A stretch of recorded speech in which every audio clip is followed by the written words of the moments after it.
Hello, I am Charles Peralta with BeALibertarian.com, and today I'm very happy to have kind of an unusual guest for libertarianism and for politics, Robert Scoble, the tech legend. How you doing today, Robert?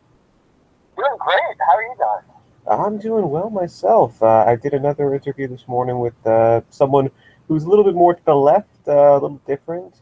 But before I ask you some questions, because I want to focus this really on the future of government with technology, I heard some interesting stuff happen this morning with Rackspace, a company you were very involved in. Do you want to make any comments on that quickly? Yeah, they just sold to a private equity firm and basically went private with something very similar to what Dell did. And it doesn't affect me personally. I don't have any stock or anything in the company anymore. I left earlier this year, but I think it's positive for the company. It lets them not focus so much on quarter to quarter results and take a longer term view. And they really need to rethink. Or further figure out what their innovation stance is, and I think this will give them a chance to do that without the glaring eyes of the public markets.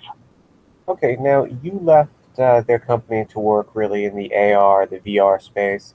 I Yes. mean, I follow a lot of what you say online. You seem really passionate about that. Any quick glimpse on what you think of the future of AR and VR in the next 3 years is? It's nuts. I mean, just today, GameSpot said Sony's PlayStation VR this morning went on sale and sold out faster than any product in its history. And so this shows you the kind of excitement that's around virtual reality.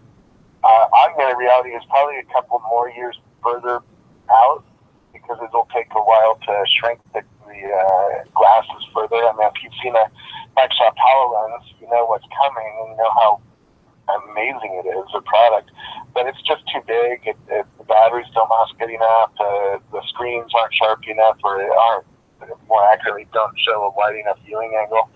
And and there are better technologies coming. Magically, we've got $1.3 billion of investment without having a product or a customer. And they're building a product in this mixed reality space. So you can see the kind of money that's being moved into these two product categories is extraordinary and long future ahead. Well, with AR, VR, I think there's a little game I'm pretty sure you've heard about involving, I don't know, some creatures, magical creatures out of Japan, and you throw balls at them and catch them.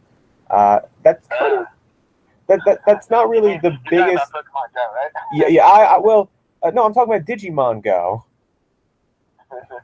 No, but with Yeah, Pokemon Go, billion Pokemon dollar Go has product. certainly got everybody keyed up that hey, AR is going to have a future, and putting virtual things on top of the real world makes new kinds of things possible. And that's just a little tiny taste. It's not real true AR, but it gives you a little taste of what's coming. It's a slither, and you know what? I think it becoming a multi-billion-dollar brand overnight kind of probably put some venture capitalist incentive on new startups in the space. But going into Yeah. this, Well, the thing that Silicon Valley is taking away from that is, hey, it's not enough to have really cool technology. I mean, the game itself, Pokemon Go, was out for 3 or 4 years. It was called Ingress. Google invented it, and then spun out the group that built it as a separate company. And they attached that technology into a brand, Pokemon, and all of a sudden it's a worldwide phenomenon, right? So that's what we took away is if you match technology with an existing brand, you can really change the world quickly now. okay, so going into this, we are a political site. We do have a political following. We interviewed John Stossel yesterday. We interviewed Jank Younger a few days before that. Um, Yeah. one thing I kind of want to look at here is I know a lot about your views on technology, but what are your political views? Give me a basic rundown. I used to be a hardcore Republican in the 80s. In fact, my picture of Ronald Reagan still hanging in the Republican headquarters in Silicon Valley. But since the 80s, I've switched to be, I don't know, a moderate Democrat. I'm not, you know, I'm not going to go and protest or anything like that. So I'm not on the ultra progressive side of the Democratic Party. I'm more of a middle roader. I just can't stand the Republican Party and what they've done since the 80s. The focus on social issues is taking America down a bad path, and Donald Trump is your evidence. If Republicanism could get away from the racism and the idiocy of the social issues, it would be quite interesting, because I agree with many of the fiscal conservatives on that side of the fence. If the Republican Party could get back to some sort of rationality, that would be awesome. Well, we're not there right now. We're far from that. Election cycles I've ever seen. Well, I mean, I kind of look at it and I say that, I mean, I was a big opponent of Donald Trump, but I do look at it and I say you were a Republican in the 80s. Ronald Reagan introduced the largest amnesty in American history, which I was for. I mean, I think that's a great thing. But now we have the Republican Party kind of on the opposite side of the fence there. So they did a little bit of a 180, and that's pretty sad. But I even take away stop looking at the policies. I mean, we do have to look at the Republican platform is absolutely outrageous. It's just not American. I don't believe it's American anymore. It doesn't represent America. It's not good for the Republican Party, I don't believe. But let's just look at Ronald Reagan dressed up in a suit and tie every day because he said, I respect the office so much that I'm not going to go into the Oval Office not dressed up. We haven't had that kind of politics for a long time. Well, that's a good attitude to have. Now, with because I just got to ask your opinion. Gary Johnson and Bill Weld, two former Republican governors, they're pro-choice, pro-gay marriage, pro-legalizing marijuana, but they're fiscally conservative. Have you looked into them at all? What do you feel there? A little bit. Let's be honest. Don't have the time. America is a two-party system, and it's that way for a reason. It's really expensive to go through this process, and maybe that changes after this cycle.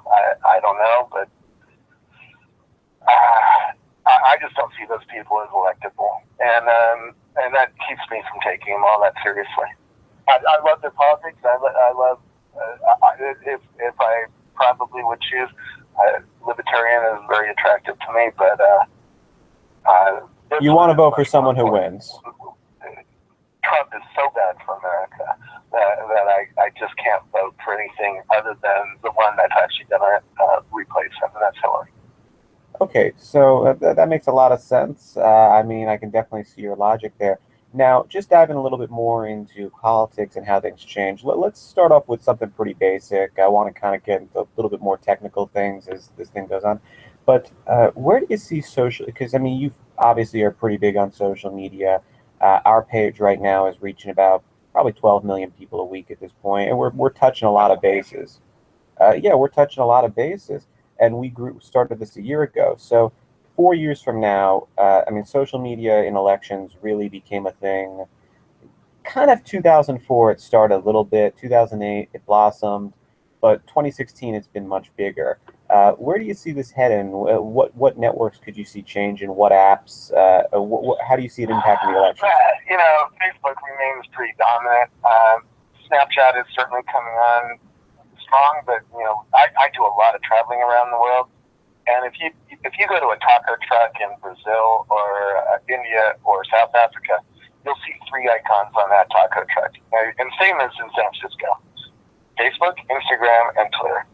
And so until the icons on the taco truck start changing, that tells me that those three are the dramatically important mass media platforms. And Snapchat certainly is coming on strong.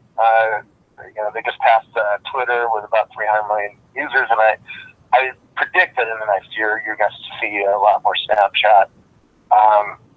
But Snapchat just hasn't gotten to the place where we can talk publicly with each other about what we care about, and politics is a huge one, right?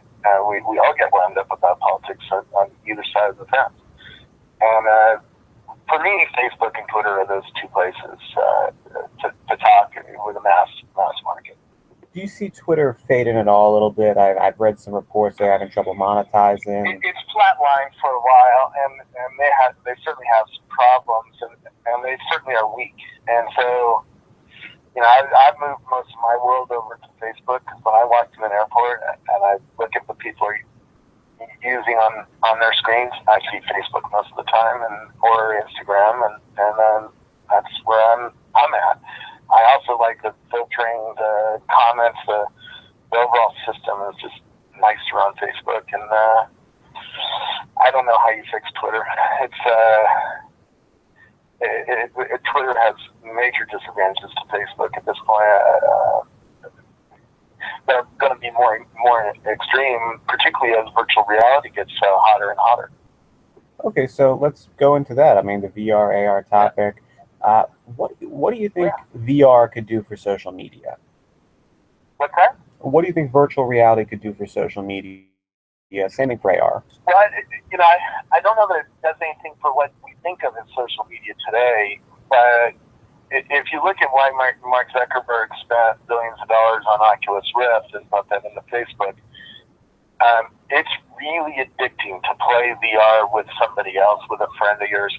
Already, I'm using apps like Rec Room or High Fidelity that let me play frisbee, play basketball, play table tennis with other people over the internet. So if you have a VR system in your house, I can play, frisbee with you, and that's just crazy. So is that social media? Absolutely, that's social media. It's very social, and it's media, and it's going to change how we communicate and work with each other. I don't know that it will be the same effect as what Facebook did, or Twitter, where we can talk publicly to a large number of people and distribute content to a large number of people. That might still be the place you go to, the traditional Facebook or Snapchat or Twitter or whatever, or LinkedIn. But every month you're going to take a few more minutes and put them into VR, and because the games are coming out, the headsets are getting cheaper and better, and I can certainly see why Mark invested that kind of money into Oculus. It's quite fun. Okay, so I look at this and I want to go into more specific on VR. I'm an inventor. I have a few patents under my belt. One thing that I don't know if you've ever done the patent process before, but it is a really Stone Age type thing right here. I mean, you have these hand drawings which you submit, maybe 6 of them. You do like a number run through it. I mean, do you see in maybe the next 5 years the patent office kind of getting up to date where, hey, they might try and they might ask people for a fast line approach to do an AR version or a VR version, something to be better over the stick figures that they're requesting now, which I think are just completely how they do it is amazing. I missed what the stick figures were being used for. I'm sorry. Oh, the stick figures are kind of what the IP office in America and pretty much globally ask for, which is just these very crude drawings that don't explain that much, and they don't like. I mean, I've done the patent process before. It's very bizarre, kind of like this is the model they still use when the drawings are up to the same standard as 1890. Yeah. Yeah. Yeah. How do you pull the old world into the modern world? That's been part of my career for 40 years, and it does move. I mean, the world is very different today with technology, and most people use technology in their work and demand same with their customers or their partners. VR is going to change design deeply. If you've played in Google's Tilt Brush, which is a app that's on the HTC Vive. So we should talk a little bit about VR. HTC Vive is the best of the systems out right now. It has something that we call room scale. And what that means is there's 2 little boxes that you have to put up on your wall aimed at your play space. And it builds a virtual space, a 15 by 15 space where you can walk around with the headset on.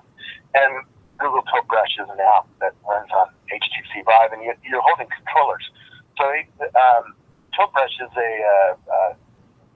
an art program where you create 3D art in this virtual space just by walking around and spraying this media or this I don't even know the right words to use yet because you're spraying paint, but it's virtual paint into a 3D space.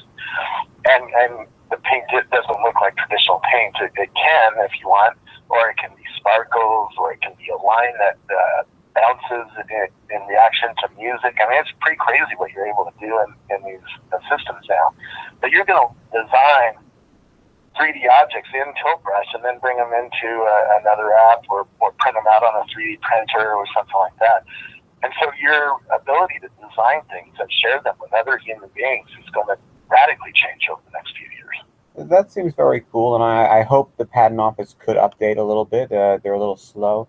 But, I mean, another thing is... Yeah, the government people typically lag, 5 to 10, maybe even 15 years, the bleeding edge. So when can we use something like Tiltbrush to submit a patent application? Yeah, it's going to be a while, unfortunately. So I'm going to be stuck with my hand drawings for a little while, but oh well. A little while, yeah. Now, where do you see VR interacting with public schools? Because, I mean, the gaming just seems like such a great way to expand education. There's been a lot of ed tech startups. Some have worked, some have really not worked.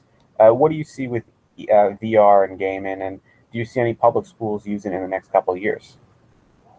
There are public schools.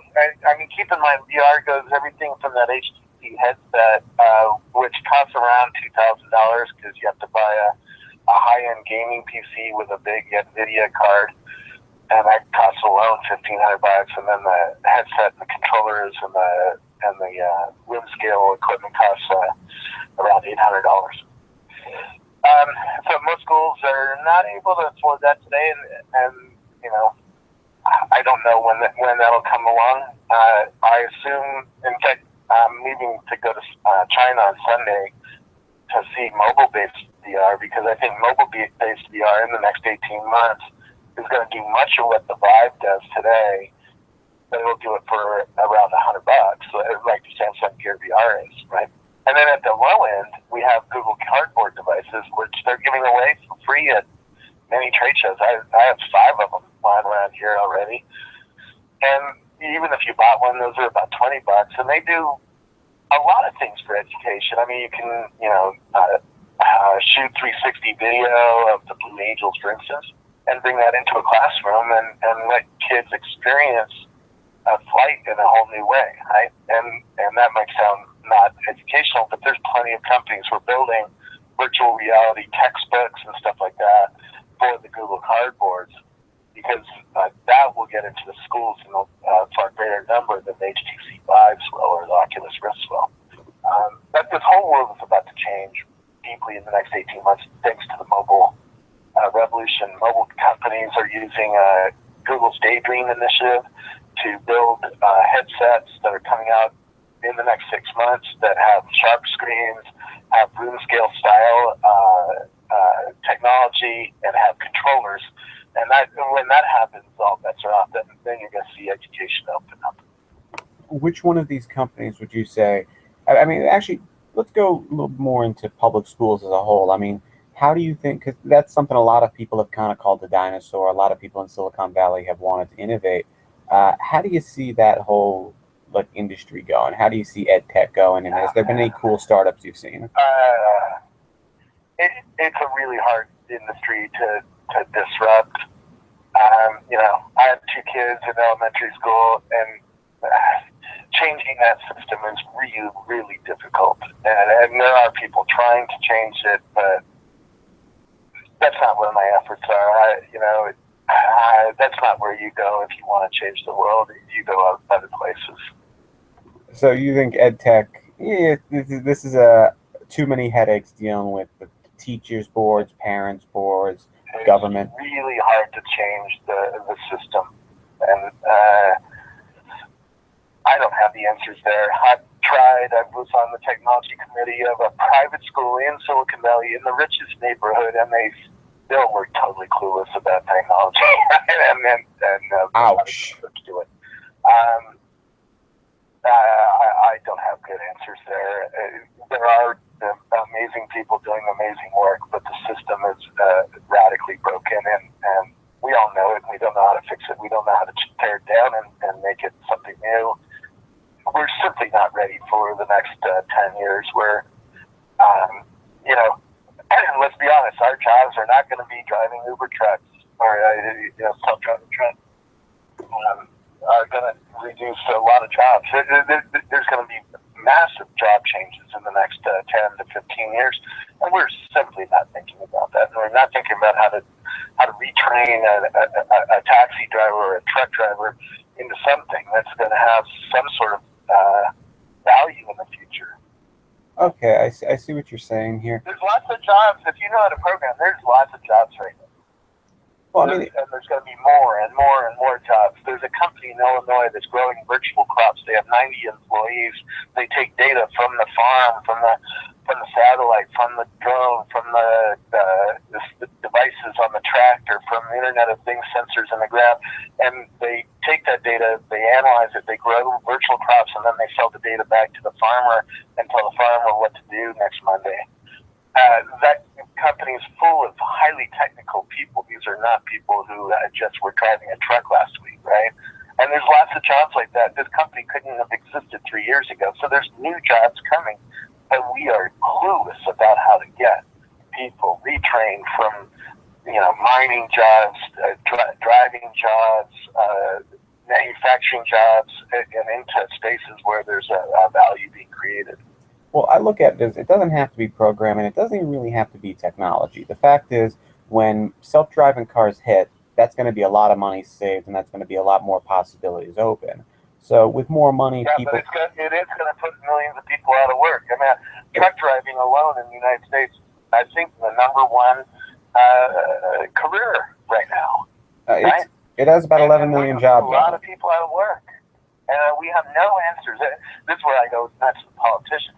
Nobody on either side has an answer of what we're going to do about this. And if we did, I would really be happy, because we do have 7 to 10 years to retrain people before their jobs are gone. But their jobs are going away in 7 years. I was just at Google yesterday taking a look at the latest self-driving car. I did dinner with Ford's top engineer. It's coming. In the next 5 to 7 years, we are going to ship self-driving technologies, and we are going to put a lot of people out of work. And I think this is driving some of the interest in Trump, right? Because people realize they're really screwed. They're screwed by the system, right? On both sides. So what would you say, maybe... So what would you say? I have some answers. I see millions of jobs coming, but it's not... I can't explain it well, because I have to explain to you what HoloLens is going to mean, or something like a HoloLens, and that it'll get small enough in the next 4 to 5 years for massive numbers of people to wear. And when they wear that, they're going to have huge demands on new kinds of media, it's going to create millions of jobs. But we need to retrain people for those jobs. They're not highly technical jobs even, but they are technical. You need to understand how to use a computer. Right? And if you're a truck driver, you don't understand that. You don't understand what a Unity is. You don't understand how to make a 3D world or a 3D object, and put it up on a website. That's not you. Well, and those people need to be retrained. We should have the world's biggest retraining program underway right now to retrain these people. Because if you have 7 years as a truck driver, you can go to school every night for a couple of hours a night and learn something new. It's pretty valuable in 7 years. Our government hasn't even started thinking about this. Well, I kind of look... It's a real shame, because it's really going to cause... I think it's going to cause more Trump in the future, and worse ones, right? You think Trump is bad? There can be worse. Oh, well, I look at it and I say that when it comes to self-driving cars, I think it'll be a very good thing. And I think the money saved, people will use it on entertainment experiences. And there will be some blue-collar jobs still available, not as much, and you are correct. But for going into like what you just said about how AR or VR changes employment, I mean, I just picture VR in 15 years having these extremely in-depth and beautiful World of Warcraft type games, Pokemon or whatever, where millions of people are logging on, and these are very immersive worlds. How many people could they really employ? It could be thousands. Not just that, right? you're going to go to a concert in the future wearing a Magic Leap or HoloLens or something like that, and you're going to have a huge art display over the concert. That's all virtual, and you can only see it if you have the glasses on, and it's going to be very amazing to be part of that. The tilt brush is giving you a good taste. There's already music videos that are done in a tilt brush, because when you draw a line, a 3D line in tilt brush, one of those many of those lines can be reactive to the music, and you can build new kinds of nightclubs and new kinds of art experiences, and on and on and on. And we haven't even started talking about volumetric capture yet, where we're going to capture, actors and put them into on your desk with mixed reality glasses. It's absolutely stunning what's coming, and it will create millions of jobs. But we are clueless about how to get people ready for this world. I mean, including our kids, right? My kids go to school. Do they play in VR? No. Do they play in 3D drawing programs? No. Do they get computer programming classes? No. Do they are they really pushed hard into STEM, science and technology kinds of classes? No. This is criminal. It's criminal. Well, and this is, if I have a commonality with the Trump supporters, they're right. They're being screwed by the system, which is refusing to change to help them out. Well, I look at it, and I'm going to think of one guy, as you say this, who you probably know.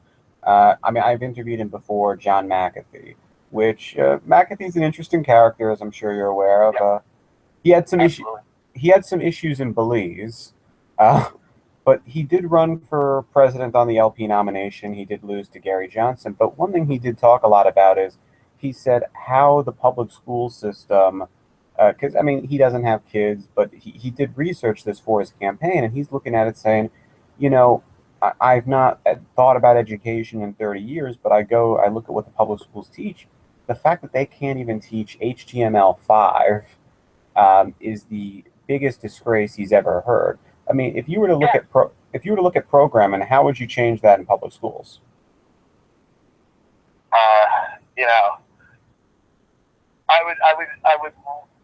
I would completely rethink public schools. Public schools were designed to train people to work in factories. I'm sorry, I don't know anybody who works in a factory anymore. And more of our jobs are going to be like those 90 jobs in Illinois growing virtual crops. You have to be a data scientist, you have to be a programmer, you have to be somebody technical who built an infrastructure and keeps it running.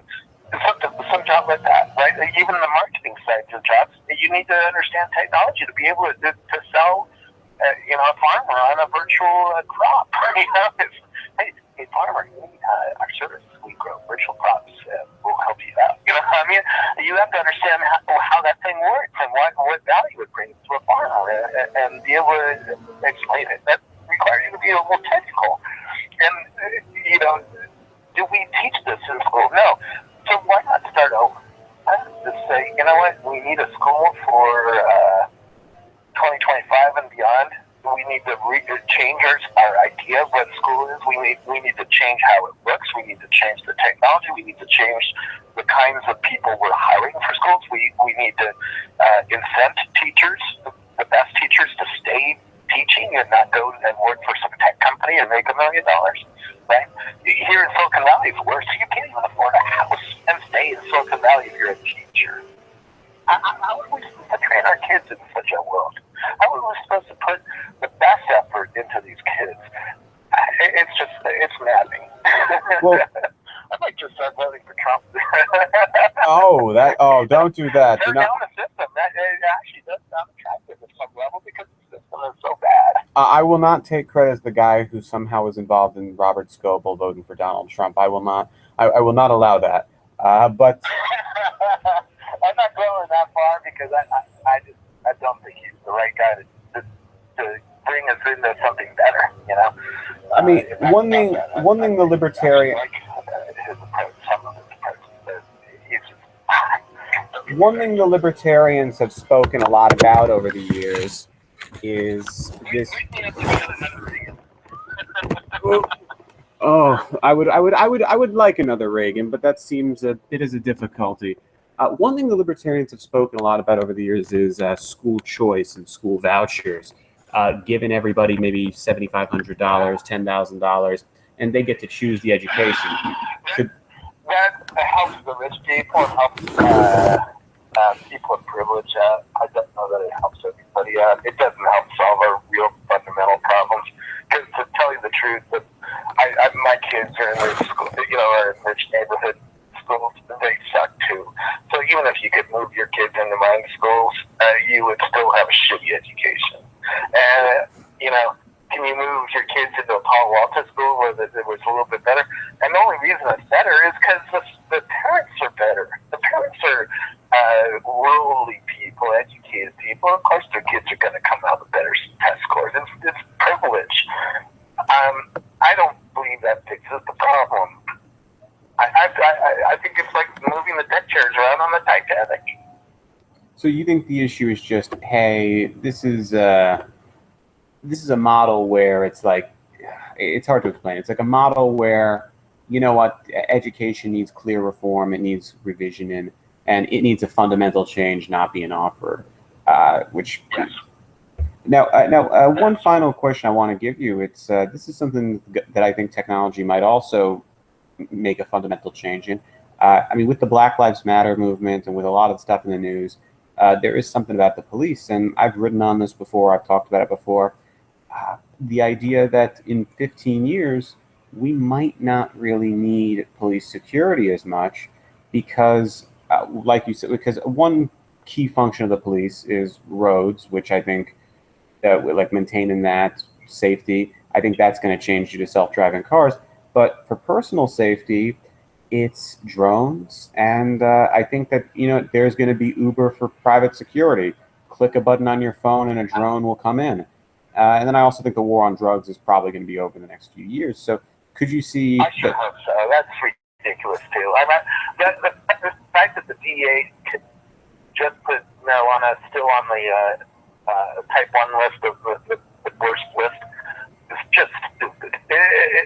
Marijuana is a better drug than alcohol. And the fact that we have alcohol legal in America and not marijuana is ridiculous. And we all know it. And we all know why it was put in. It was put in to control black people.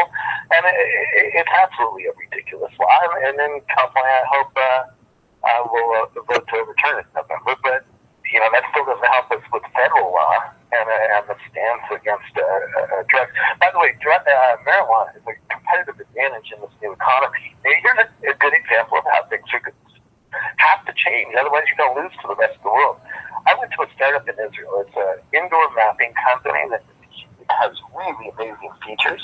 And afterwards, we were joking around about Colorado legalizing weed. And they said, hey, you know all those features we just showed you? And then he pulls out a bag of weed. Weed is still illegal in Israel, right? Pulls out a bag of weed and said, we came up with all those features while stoned. And I've heard that story many, many times over the last couple of years. Many engineers get stoned to come up with new features and programs. We're now moving into an idea economy, a real creative idea economy. And we need to change our stance towards this stuff. It totally makes sense not to have your workers stoned when they're putting a screw into sheet metal in a car factory or something like that. But now that you're coming up with things that go on your screen and art and media, you got to change your laws to remain competitive. Okay, now also I want to touch on drone security. Where do you see that heading? What do you mean by drone security? I saw a company in Israel called Aerobotics, which is an autonomous drone that just flies on its own without human involvement. And one of the workloads it does is a new kind of security where the drone can fly around a fence and see people jump in a fence, for instance, and get much better video than a stationary camera. Well, I mean, there's been some talks of drones that could actually do perhaps pepper spray, be manned by another person. But a lot of people have discussed the idea of, hey, you're walking through the streets of New York, you have someone who invades your home, click a button on your phone, something will be right there within seconds, and it would probably mitigate a situation to make it so no force has to be used and things just quietly stop. I mean, do you think that could be an option for how things are heading, and perhaps it could solve a lot of these issues that we're having with the police right now? Not from where I see the bleeding edge of drones. And let's separate drones that are owned by the government with weapons on them from, a DJI-style drone that you're going to buy on Amazon. I don't see that kind of drone be able to really do that kind of security, but you can take new kinds of video and photos with it, which can help with a secure system. I have a Nest camera on my front door, so if somebody steals a package, I get a picture of that guy stealing my package in real time, and I can copy that photo over to Nextdoor and tell all my neighbors, hey, there's a guy going around the neighborhood stealing packages. Can you guys, if somebody's home, can you go and catch him? or make sure that the front gate doesn't let him in anymore, something like that, right? And that's a new kind of security. I don't see a drone be able to shoot a weapon. That's just not where we should be going. Okay, so final thing, just to get things off, I don't want to take up too much of your time, but just the final question will actually be three small questions. If you can give one sentence for Hillary Clinton, what would it be? Smart and rational. If you can give one sentence for Gary Johnson, what would it be? Interesting ideology, not going to win. If you can give one sentence for Donald Trump, what would it be? Should not let him anywhere close to the White House.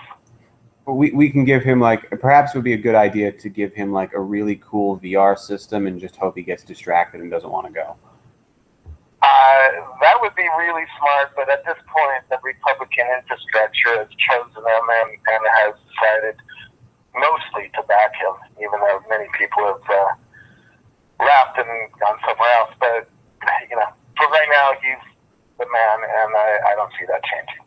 Well, I really hate how he said the man. That was just a very... I get very depressed with Donald Trump, the idea that he's the face of conservatism. But anyway... thank you very much for speaking, Robert, and have a nice day. I used to run camera at a really conservative church, and that's one reason I'm so familiar with social issues. My lesson to the Republican Party, get rid of the religious right.